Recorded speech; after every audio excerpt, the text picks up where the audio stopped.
Welcome to Interviewing the Legends with special guest Mark Farner.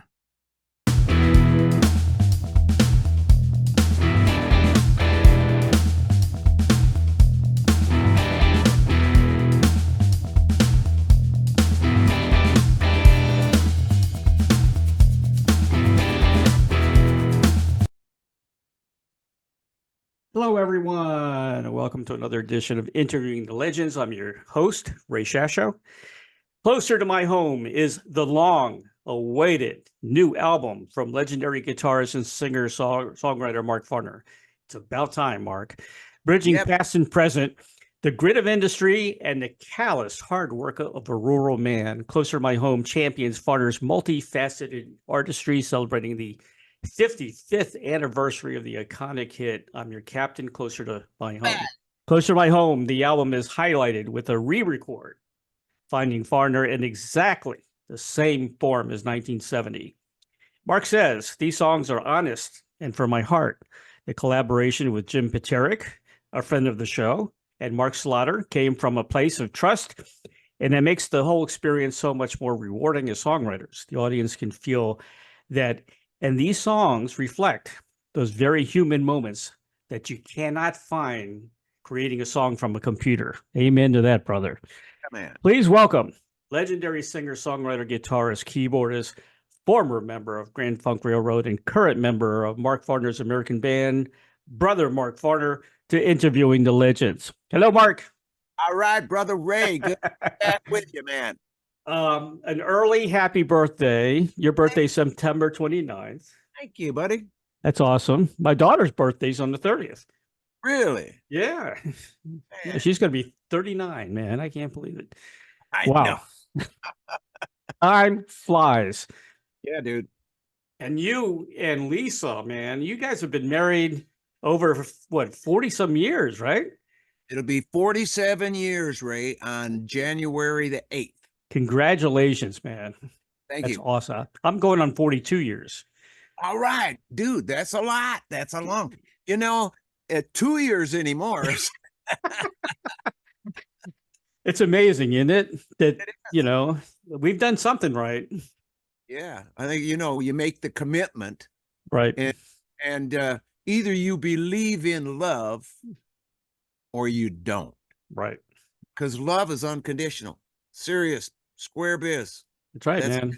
That's it. It's got to be. It takes two to tango, Right on. But I believe in the yes, dear philosophy. Yeah. Whatever you want, dear. To the Shasho. Yeah, exactly. There you go. That'd be a good song. Get on it, Ray. Yeah, man. All right. Here's what I said about the new album. I love it. It's great. I said the long-awaited release by Mark Farner entitled Closer to My Home epitomizes Mark's Michigander rooted heart and soul, an incredible mix of classic rock, Detroit funk, love songs, and emotional ballads, with several tracks suitable for landing on the top 40 charts. Gratifying and inspiring through and through. 5 stars. Thank you. It's awesome, man. You haven't changed a bit, I appreciate that. And Mark Slaughter, man, he was the guy doing, he's the one that really kicked it off, telling me he would produce my record. He said, if you got songs, man, I want to produce them. Because he sent me some stuff that he did, and I was blown away by it. I mean, it was big. Really? The sound was big. And I said, you want to do me? All right, And he's the most humble guy, a great guy to work with because there's no trips. There's no ego you got to stumble over or anything. It's just, okay, let's do that then. Okay, we'll try that then. All right, let's, yeah, man, let's get on with this. And we prayed when we were in that studio before we did anything. We gave it to love, man. God is love. And so we wanted to rest in love, and people need to touch of love. After all that we've been through in the past few years, we really need some love. So it comes through. Yeah, man, especially after this election. I don't want to get into politics, but you know where my head is at. Oh, It's where your head is at. I know, brother. Where's Huckabee when we need him? He's rocking, man. He's playing bass. Yeah, exactly. He knows better. He would. I would always thought he would have been great president, man, because he's got that mild manner personality. Everybody would like him, you know. Yep.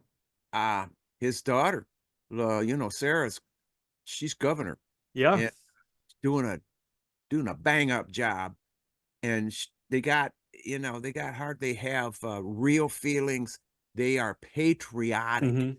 It's not that Exactly. they turn their back on everything and go with the corporate conglomerate decision. That is horsey poo poo from the get go.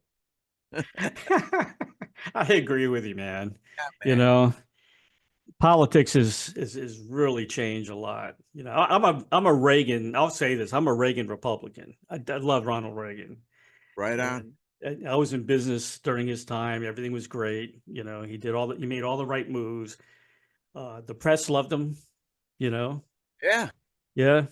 Well, I'm It's, not a Democrat and I'm not a Republican. I'm an American. yeah, there you go. That's the way to say it.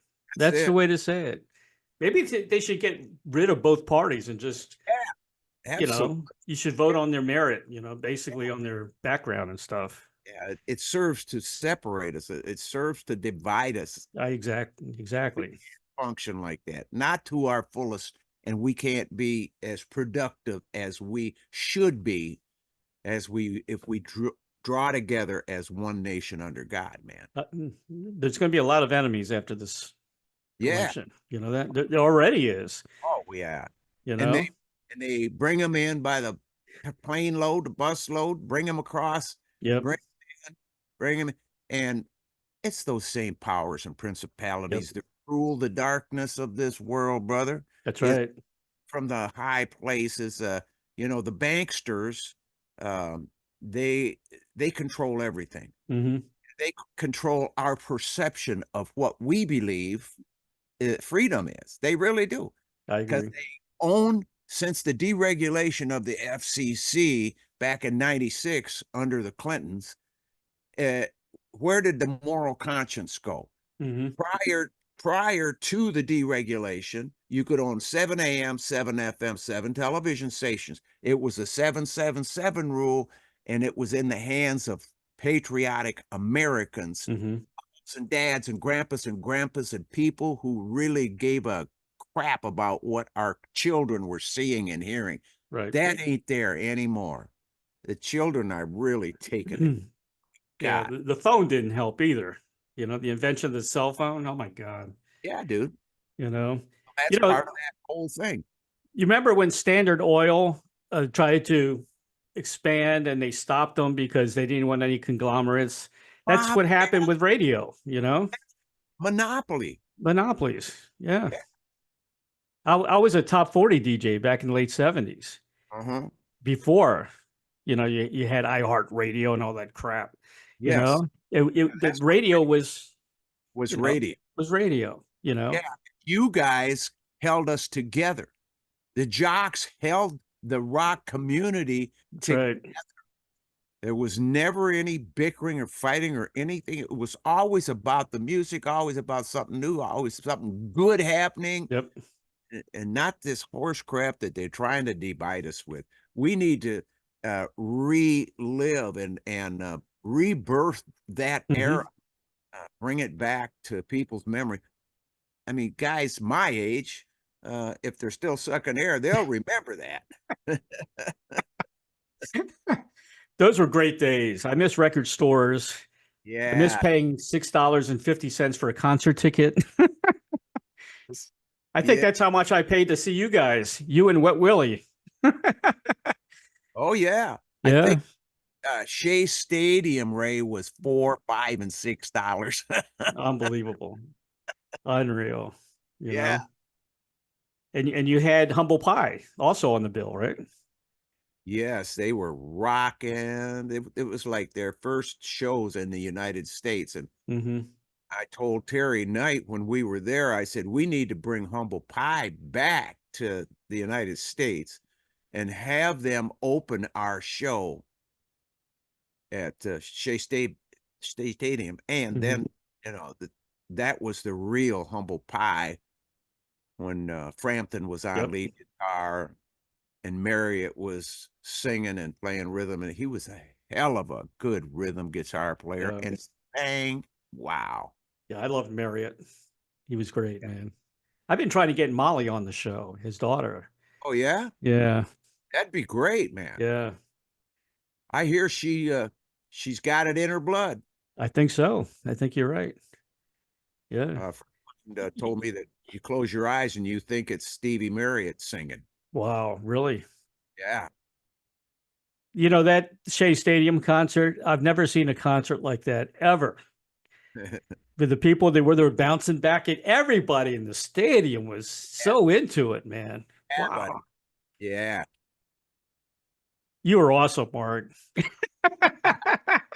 You know, you're one of my heroes for sure. I got to tell you. Thank you, Brother Ray. An American hero. That's what you are. Football star, rock star, a great Christian, you know, politically motivated to the good, the powers of be. I mean, yeah, you are incredible. You really are. Somebody's got to tell you that. I appreciate that, Brother Ray. I'm going to go over the album. First of all, Anymore, which is another favorite. That's one of the songs I thought should be a top 40 hit if top 40 was only normal, you know? Yeah. That's a great song. Thank you. You mentioned about it Anymore. It's a song about who I am, hearing my voice, identifying that by feeling and knowing who I am. I love the song because of the forgiveness that's in it. That's the power beyond any other power. That's it. Yeah. That's the ultimate. That's what you said about that song. Yeah. Yeah. And my son, Jesse, God rest his soul. I know. You know, he told me when I was writing that song, Ray, I was out in the living room with my acoustic guitar. Right. And I was playing and those chords started coming to me and I'm playing. I went in there a little while later to see how he's doing, say hi to him. And he says, "Hey, what was that song you were playing?" I said, I'm just getting it. I said, the name of it is Anymore. He said, "It's a hit, Dad." Yeah, he's right. He was right. He said, "It's a hit, Dad." And I hope, you know, I hope for my sake that Jesse's words come true. Because he was in touch with something. I mean, when you're hurt like that and you're, you know, incapacitated, right? You got to open yourself up to other things to occupy and satisfy your mind. Exactly. If you can't move a toe or a finger, and the only thing you can move is your mouth, and you're on life support, then you got to find other things. Yeah. So he was really into music. And he was jamming every day. He was jamming all day, every day. He could have been the next Mark Farner. Yeah. You know? You never know. Yeah. Yeah.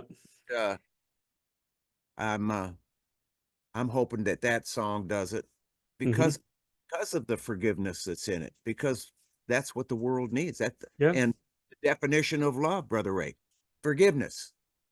It's hard. It's hard sometimes, isn't it?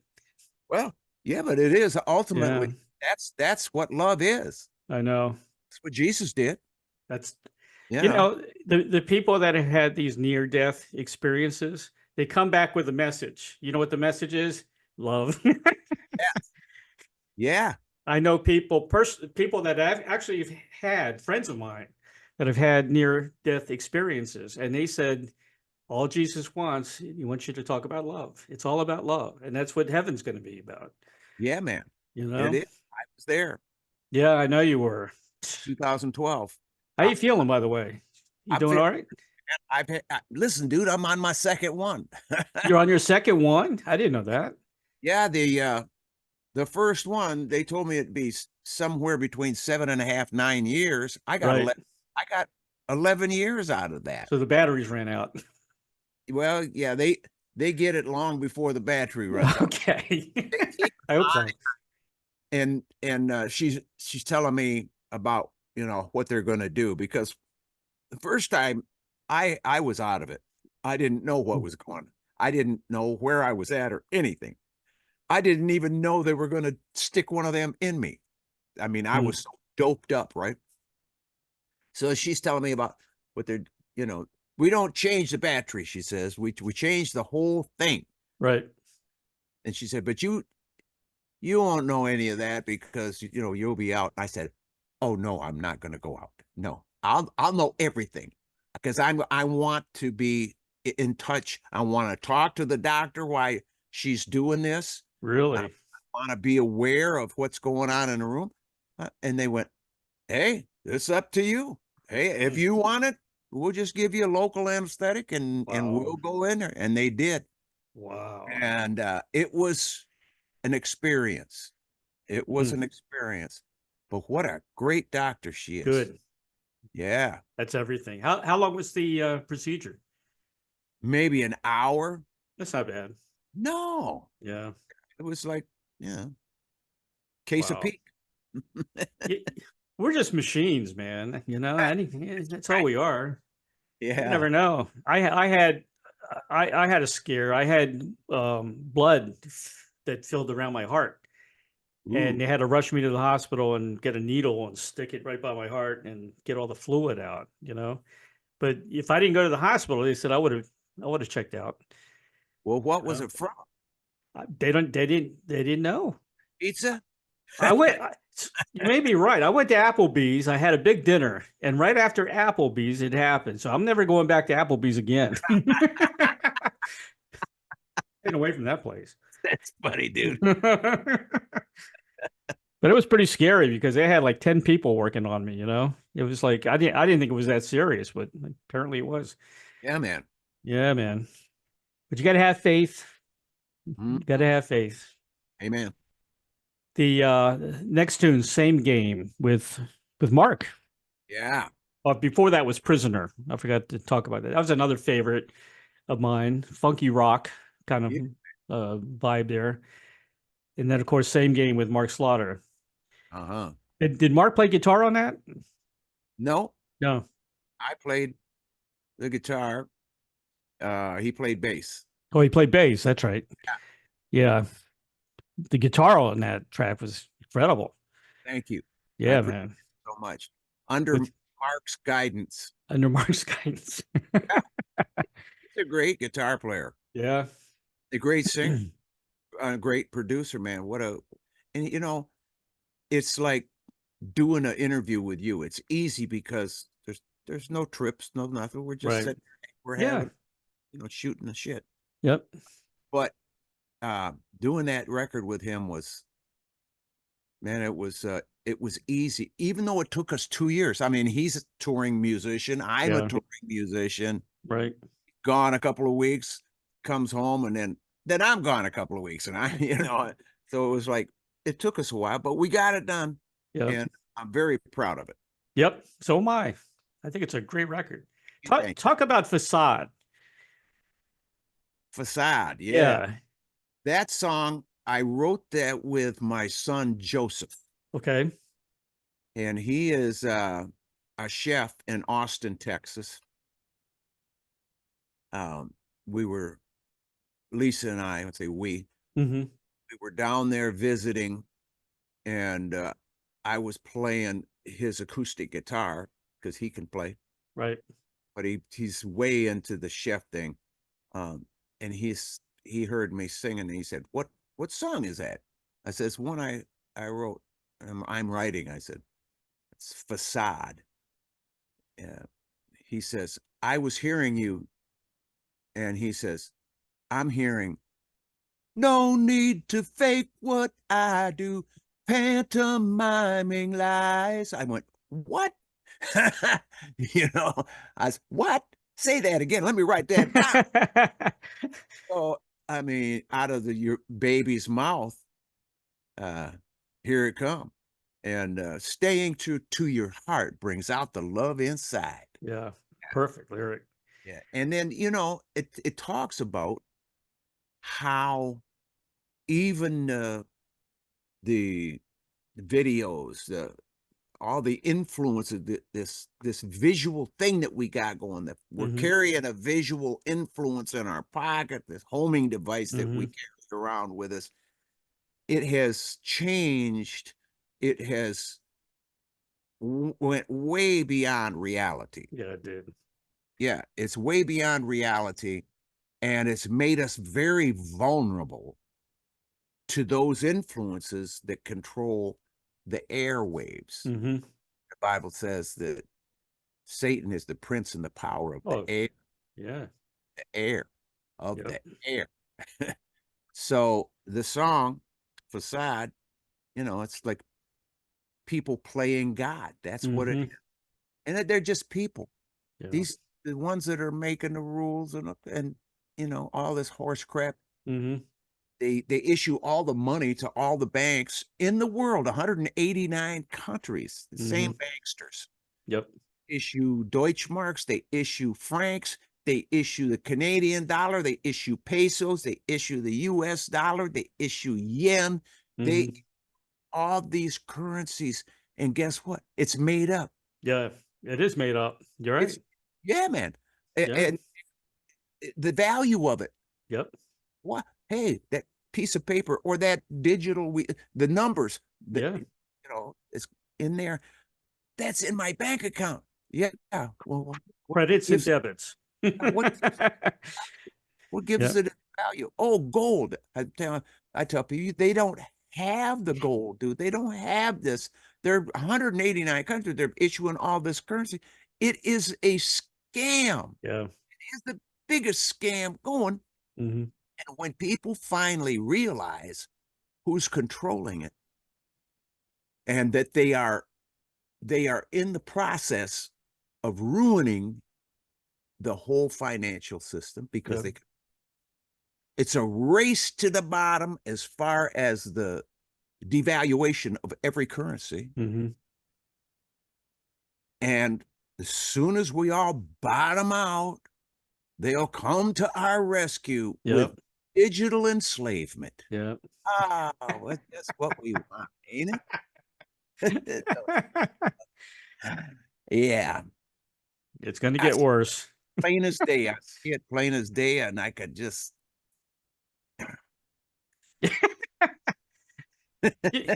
People won't wake up, though. There's so many dumb people out there, especially now. Yeah, well, and even the flu shots, all of this supposed to be medicine they're injecting into us. You couldn't hog tie me and give me one of them. I thank God that I was delivered into a sense of reality when that whole thing came out and they started offering beer and pizza if you go ahead and take this, and trying to coerce you into it and telling people, okay, you're going to lose your job. What? This is horse crap. It really is. That's not freedom. And they set it up with all this digital stuff and, with all them. Yep. Hey, that's Mom. evil. Yeah, it is. That is evil. Yeah. It's ruined kids, man. It really did. Well, they say that the love of money is the root of all evil. Not that money is evil, because, it depends on who's got it and what they're using it for. You can do feel good things with it. Yeah, exactly. But the love of it, and those who created it did it out of thin air. Hey, they say, go buy gold. And my friend said, man, buy gold, buy silver. I said, okay, you go get you some of that. And then when you're trying to chew that up and swallow it and get some nutrition out of it, I'll be eating my venison, my mashed potatoes, my that's funny. My green beans and biscuits. Yeah, that what's worth money? I mean, what is it? Yeah, you can't take it with you, you know. Can't I've, digest that crap. yeah, me and my wife have downsized, man. We had a nice big house and a pool, and we're in an apartment now, and All all right. my stuff in is a small little closet. I like it that way, you know. Yeah. Yeah, man. I hear you. It's simple, you know. Yes, sir. I got my little studio here, and you know, I'm happy. That's good, Brother Ray. Got Mark Farner in front of me. I mean, what more can you ask? Oh, Darling was a cool song. It reminded me kind of like of a 50s, 60s style, you know, very romantic, very enjoyable track. Um, a couple of songs reminded me kind of the doo-wop era, a little bit, you know, the influence in there. And that's Yeah. probably from your Michigan, you know, soul R&B background, I think. And think of the song Bad Time to Be in Love. Exactly. You know, it's in that kind of vein. Right. And Slaughter heard that, Mm. and he brought it out of me. He's a Yeah, good man. man. Good man. He is a good man. Yeah. On side B, Real, awesome guitar intro. Thank you. That's probably my favorite tune. Cool. It's funky, bluesy, rock, and R&B all mixed together. All right. It's almost like a classic Mark Farner track, isn't it? Okay. I appreciate that, because that's going to be the first single after this run on the shortened version of I'm Your Captain. Oh, good. Yeah. Real. Good, good, good. Then you surprised me with Surveilling Us. That was a different track, wasn't it? Yeah, man. You know, when I was writing that track, I was getting the chords, and I was playing on my Taylor. I got a couple of nice Taylors, very good American-made acoustic guitars, worth every penny. Mm.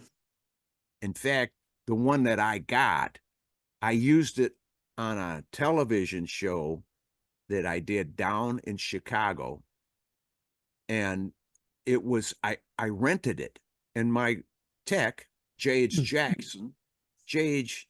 got it from Midtown Equipment in Chicago. And when I started playing it, tuning it, because I play an A432, not 440. I play in 432.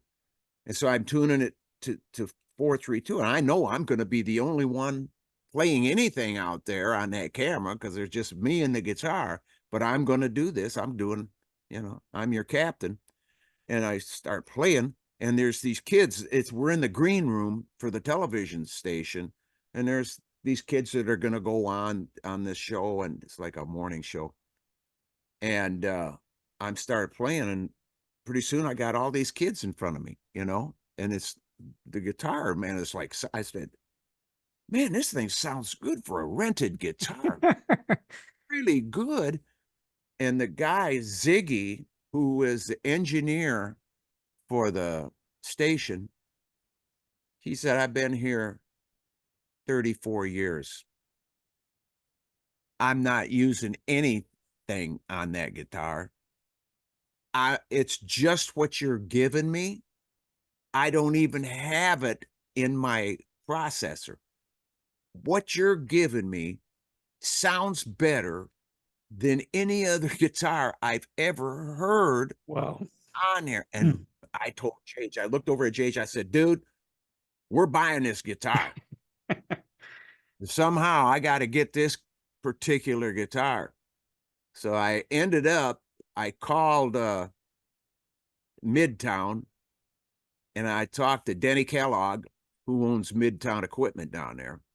And they're a backline company. And I said, dude, I got to have that guitar I rented from you for the television show. He says, oh, really?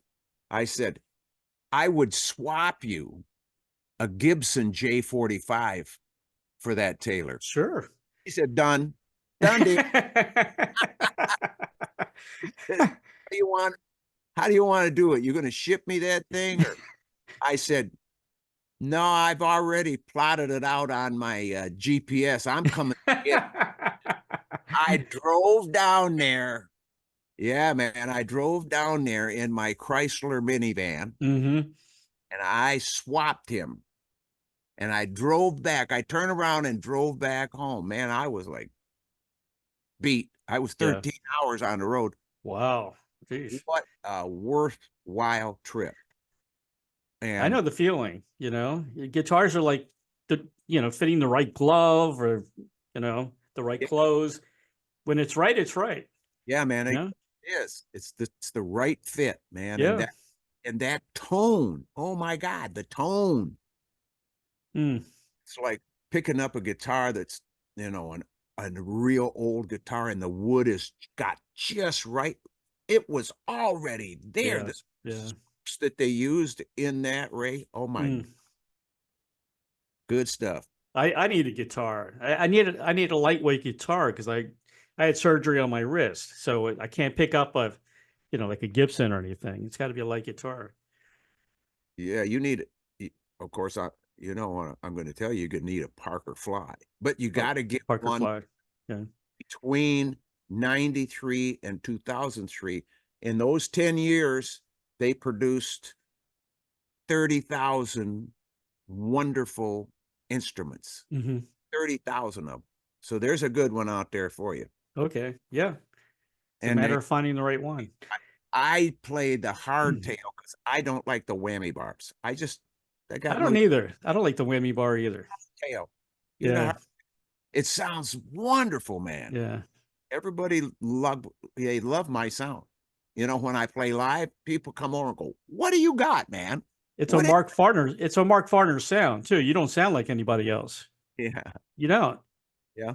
Yeah, which is awesome. You created your own sound. All right. Yeah, man. Yeah, man. Um, when I heard Tiny Fingers, I was thinking about Jesse. Yeah. Is it about Jesse? It's my son Jason, but Okay, when I wrote it, right. um, thinking about Jesse, Yeah. because of the situation he was in. Mm-hmm. And the the guy that heard we were playing out on a road, this is, 20 years ago. And I sang that song. We were at a biker rally in North Carolina, and I was on stage doing a sound check, and I'm just everybody's kind of, doing the thing. I got all set up and I'm ready. And I go up to the microphone. I went, Tiny Fingers. I start singing and playing it. All these bikers, dude, start coming up and they just stand there listening to this song. And man, some guys were crying. They're Oh. holding their thumbs up, going, "Yeah, man, yeah." And so Paul Ojibwe, he is a native brother, yeah, Mm-hmm. keyboard player, saxophone player, percussionist, singer, great guy. Mm-hmm. He'd been after me because he was playing keys on that gig. Mm-hmm. Said, you got to record that, man. What is that song? I says, Tiny Fingers. You got to record that. Well, all these years go by. He tells me every time I get on the phone with him, or every time I see him, did you record that? His daughter died, Ray. Oh man.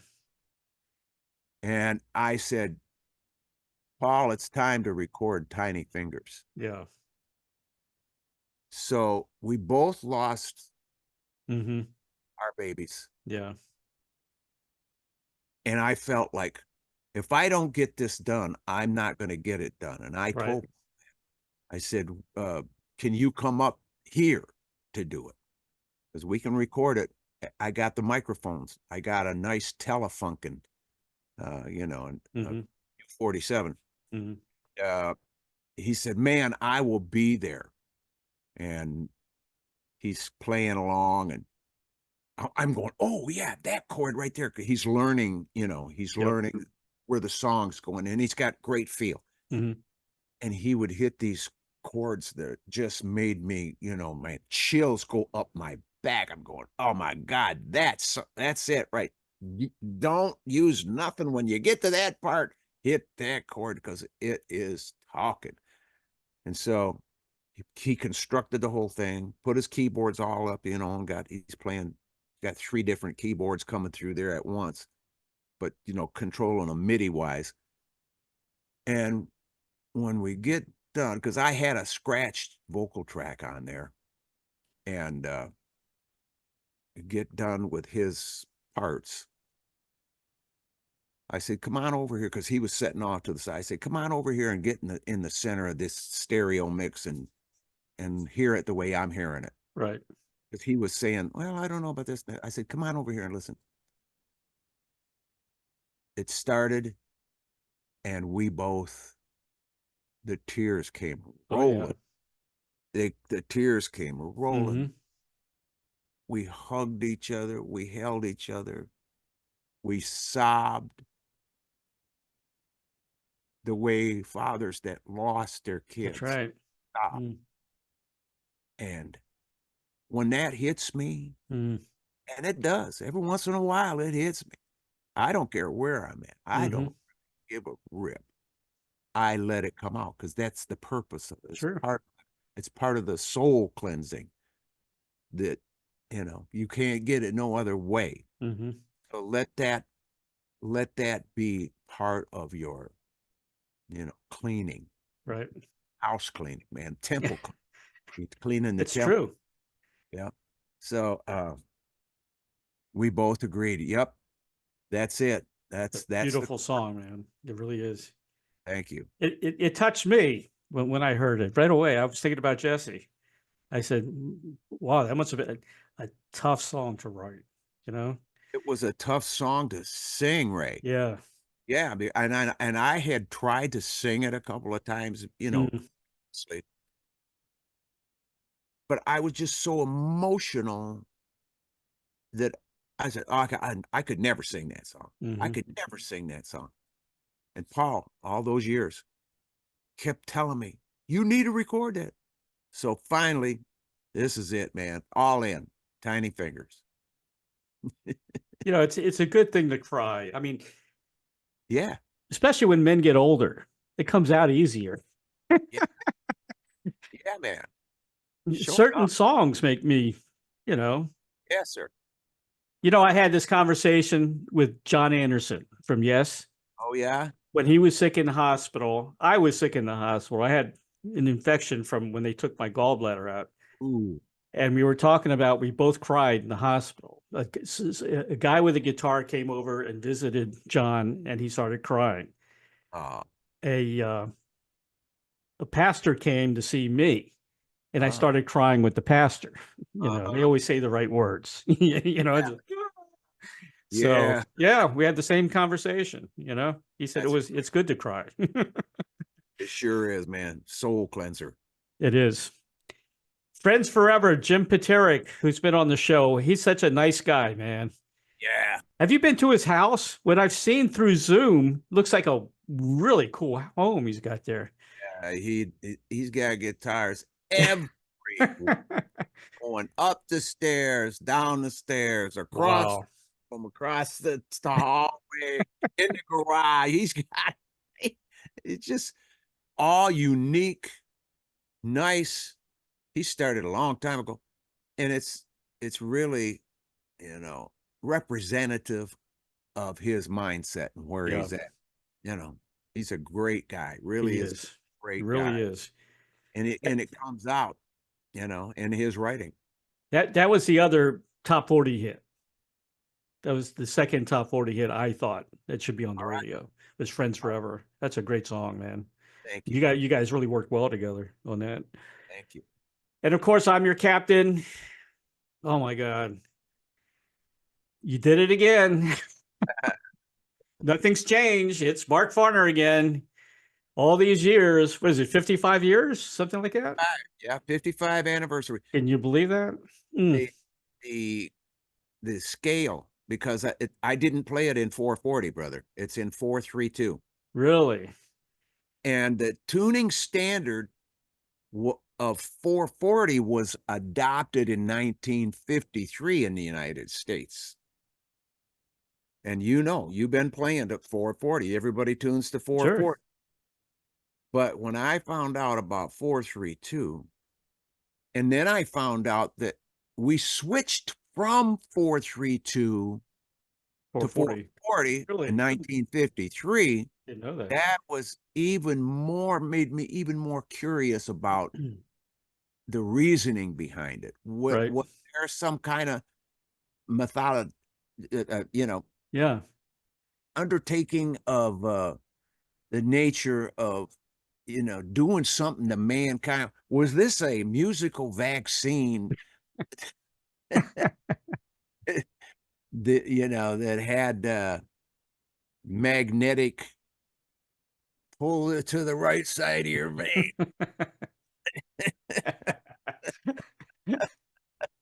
Yeah, 432 is it, man. It's dead center with God, with nature, with everything that is lovely. In 440, man, I want to cut all of my songs over again in 432. Wouldn't that be cool? Yeah, you should do that. Yeah, man. I'm inspired. That would be awesome. Yeah, Even cooler if My Captain was a hit again, on the radio. That'd be great. If I had my way, it would. I need to buy a radio station. I was thinking somebody needs to put together a concert, and it's got to be. Here's what I got here, if I can find it. Yeah, it should be called the Michigander Rockers Tour, starring Bob Seger, Alice Cooper, Ted Nugent, Kid Rock, Mark Farner's American Band, Susie Quattro, Mitch Ryder, Iggy Pop, The Romantics, and Peter Rivera. Yeah. Why not? Why not? Oh, man. Yeah, man, you did a mouthful, Brother Ray. Rock and Roll Hall of Fame should have been in Michigan, in my opinion, because of Motown and you guys and the garage bands, I really thought so. I think they made a mistake there. Yeah. But it's not about the people's likes and dislikes that Rock Hall. It's about those who own it. Yeah. And the reason that Grand Funk is not there is because we don't have the brown ring around our lips. Yep. Yeah, it's politics. I've already talked to people that are members of the Rock and Roll Hall of Fame. They say it's politics. It's got something to do with record labels and all kinds of stuff, which is a shame, Yeah, man. And what Steve Miller said about it, man. Yeah. I was really shocked that they were charging $20,000 a plate. I mean, it's ridiculous. That's ridiculous. Yeah. And his band deserved to be there. Man, they've been with him for a long time. So should Grand Funk. I mean, Grand Funk Railroad should have been there like 30 years ago. Yeah, I hear you, brother. It's ridiculous. You don't talk to those guys anymore, do you? At all? No. Not unless it's through an attorney. I tried. I called their manager because I had Don Brewer on the show. And I said, let's stop this nonsense. Why don't we work together and get these guys together? Let's put them all on Zoom and let them hash out their stuff. And because this could be huge. And it would, and we would go down as the guys that put Grand Funk back together again. And he didn't want to go there. I tried to do the same thing with Heart. I talked to all the members of Heart, and there's like one or two guys that say, nah, I don't want to do it. It is. That's what it is. But it's like I said in anymore. I'm not angry with them. There's disappointment. Yeah. Of course there's going to be disappointment if people do something that's not the truth, of not the true band, if they misrepresent in some way. But I love those guys. In my heart, I love those guys. I played music with them a lot of years. I do forgive them. I just can't condone any of those bands that go out like Foreigner, that doesn't have any original members, but they still call it. Doesn't make sense. And the people don't do their homework and realize that, People, yeah. People really don't. And Little River Band, nobody in the band. yeah, You know what really pisses me off is Rare Earth. You know, they just lost their last guy. He passed away. I contacted Pete. I know Pete. And I said, I'll fight for you to get the Rare Earth name back because there's no original members and they got the name and they're on a cruise coming yeah, up. He yeah, says, I don't care about the name anymore. He's like you. He's beyond that, you yeah, know. I yeah. don't know. But it Well, bothers me as a fan. yeah. Well, that's good because it shows that you got character. It's not you. Somebody ain't gonna bowl you over with some lies and convince you. You want the real deal. I'm old school, you know. Amen. Yeah. Yeah. Why not, man? It's When I the think of Grand Funk, that's Mark Farner. You know, I had John Anderson on the other day. I said the same thing about him. You are, yes. I said those guys aren't, yes. They right on. kicked him out of the band too. You know, it was pathetic because he was sick. He couldn't tour, you know. Yeah. Oh my Well, God. yeah. But- And It's you, uh it's, it's it's a it's a world shame. if It really is. whoever controls the trademark, and see, that's what happens. They get it in a corporate structure Right. and it's gone. Like this country. They got it in a corporate, and these corporations Hmm. conglomerate, they get all this, they buying this, they buying that, blah, blah, blah.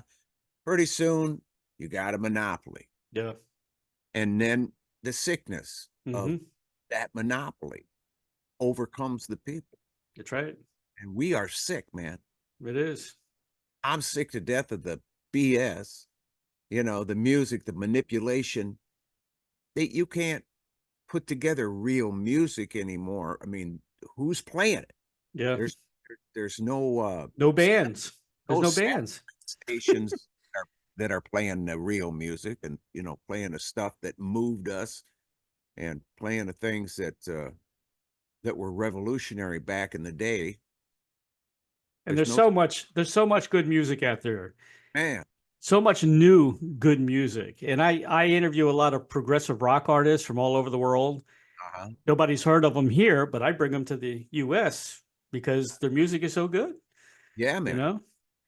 Good for you. Somebody's got to do it. Yeah. Mark, if there's anything I can do for you as far as making peace between you and your bandmates, let me know. I mean, if I have to call Don Brewer, I know all their PR people. Anything, just let me know. I'll be more than happy to help. I appreciate that, brother. And as a fan, because I'm a music fan, and Hmm. I told people that when the Beatles were all still sucking air, I could not figure out why I know. they couldn't just bury the hatchet and do it. I wanted to see those guys live. Yeah. I wanted to see them with this and this. I'm thinking, you guys are missing it, man. I know. Fans, do it for the fans. Do it for the fans. So I know that's the sentiment out there Yep. for the real hardcore fans, the real fans that would love to see the real band get back Sure. because there's only 3 guys Exactly. that can make that noise. Yeah. No other 3 people, 4 people, 5 people are going to make that noise. You know, it's amazing how just the 3 of you did make that noise, especially in a stadium like Shea Stadium. That's incredible. Yeah. You know, to me, same thing with Jimi Hendrix, you know? Yeah. Yes, brother. Yeah. Mark, I got to tell you something, man. I was going to surprise you today, and it all blew up in my face. I know Susie Quattro. Oh, yeah. I was going to have her on the show. She got the time mixed up because she's got on UK time. Yeah, right. So she did 3:15 her time, which was 10:15 in the morning. So she got on at 10:15 in the morning. She told me she had to go to London. She loves you to pieces, and she wanted to pop in and talk to you, with the time she had. And it all blew up in my face because of the time difference. I love Susie. And she was going to surprise you. oh, oh yeah. And Yeah. when I jammed with her in Detroit, it was great that we jammed together and her sassy little self out there. Come on, partner. I saw that. There's a Love cool that, video out there with you guys jamming love together. that girl. And she just jammed with Alice Cooper not too long ago too. Awesome. Yeah. So I tried, man. She was on this morning, but there was nobody there. I even tried to call her husband, because I don't have her phone number, just her email. But she's been on the show a bunch of times. She's cool. I love Susie. She's awesome. Yeah. Yeah. I always tell her to put on her black leather, and she says, "No, Ray, stop that." But she said she loves you to death. Awesome. Just wanted to let you know that. Good Michigander. Yes, exactly. So what's next for Mark Farner? You got a couple of concerts coming up. Is there going to be more shows? Oh yeah. Yeah. They're putting shows together for this 55th anniversary tour. Good, good, good. Yep. We're gonna be released November 8th, as you and all of the pre-sales will be signed by me, brother. Doesn't matter. Really? Whoa.